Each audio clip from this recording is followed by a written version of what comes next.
Halo semuanya, nama saya Albert, mahasiswa Hukum Universitas Tanjung Pura semester 3 dengan NIM A10122211083. Sekarang saya akan membahas dan menganalisis tentang salah satu kasus penggelapan uang yang dilakukan oleh mantan oknum pejabat bank di Indonesia.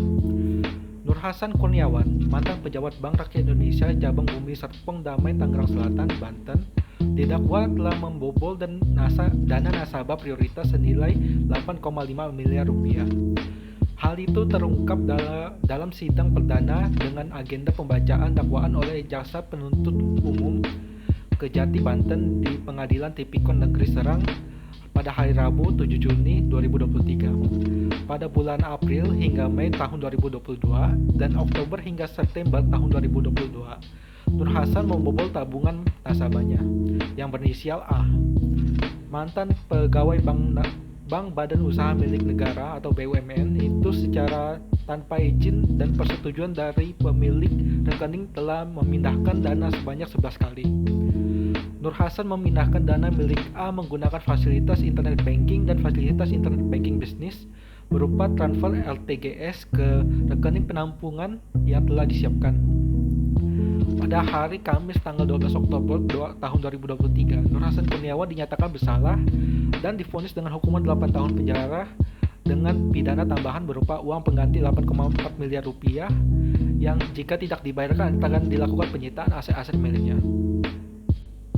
Ketika kita membahas kasus perbankan, kita harus melihat undang-undang yang terlibat. Pasal-pasal tertentu mungkin telah dilanggar, termasuk penyalahgunaan, kepercayaan, penggelapan, dan mungkin pelanggaran etika perbankan. Berikut ini adalah beberapa undang-undang yang telah dilanggar. Undang-undang yang pertama adalah Undang-Undang Nomor 8 Tahun 2010 tentang Pencegahan dan Pemberantasan Tindak Pidana Pencucian Uang. Nur Hasan Kurniawan jelas-jelas telah melakukan tindakan pencucian uang yang menurut undang-undang ini adalah suatu berupaya perbuatan untuk menyembunyikan atau menyamarkan asal-usul uang atau dana atau harta kekayaan hasil tindak pidana melalui berbagai transaksi keuangan agar uang atau harta kekayaan tersebut tampak seolah-olah berasal dari kegiatan yang sah atau legal. Yang kedua adalah Undang-Undang Nomor 31 Tahun 1999 tentang Pemberantasan Tindakan Pidana Korupsi. Tindak pidana korupsi adalah tindak di mana seorang individu menyalahgunakan posisinya untuk mendapatkan keuntungan pribadi. Dalam kasus ini, Nur Hasan Kurniawan telah menyalahgunakan posisinya sebagai salah satu pejabat di bank untuk memperkaya dirinya. Yang ketiga adalah Kitab Undang-Undang Hukum Pidana Pasal 362 tentang pencurian. Pada undang-undang ini dijelaskan bahwa tindakan pencurian adalah tindakan mengambil barang milik seseorang secara tidak sah. Maka tindakan Nur Hasan Kurniawan pada kasus ini juga termasuk tindak pencurian. Putusan hakim menggambarkan pemahaman mereka terhadap tindak pidana yang dilakukan oleh Nur Hasan. Pemberian hukuman 8 tahun penjara dan denda mencerminkan seriusnya pelanggaran yang telah dilakukan. Meskipun lebih ringan dari tuntutan jaksa penuntut umum yang menginginkan hukuman 10 tahun penjara.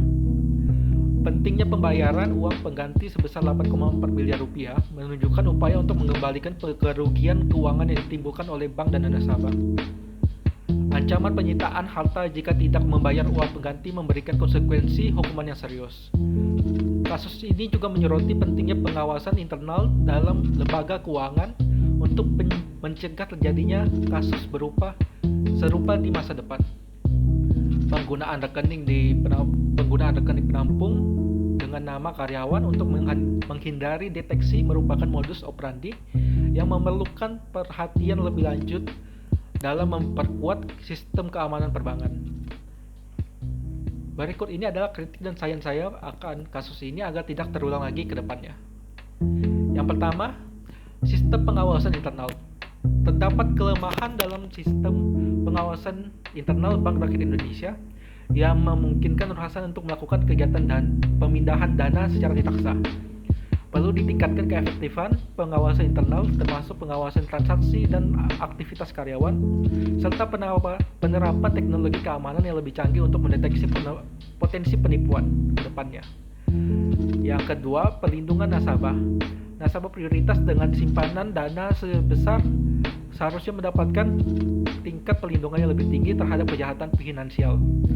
Bank perlu memperkuat kebijakan keamanan untuk nasabah prioritas, seperti memperkenalkan langkah-langkah keamanan tambahan untuk memberikan edukasi terhadap bank-bank tentang potensi risiko keamanan. Yang ketiga, kesadaran etika di lembaga keuangan. Kasus ini mencerminkan kekurangan dalam budaya etika di dalam lembaga keuangan, terutama terkait tanggung jawab sosial dan moral pejabat bank. Penting untuk meningkatkan pelatihan etika dan kesadaran hukum bagi para pejabat bank. Ini dapat mencangkup pengembangan program pelatihan yang fokus pada etika bisnis, integritas, dan tanggung jawab sosial. Yang terakhir adalah peningkatan sanksi hukum. Meskipun hukuman 8 tahun penjara telah dijatuhkan, mungkin perlu dipertimbangkan peningkatan hukuman sanksi untuk kasus serupa agar dapat memberikan efek jerah.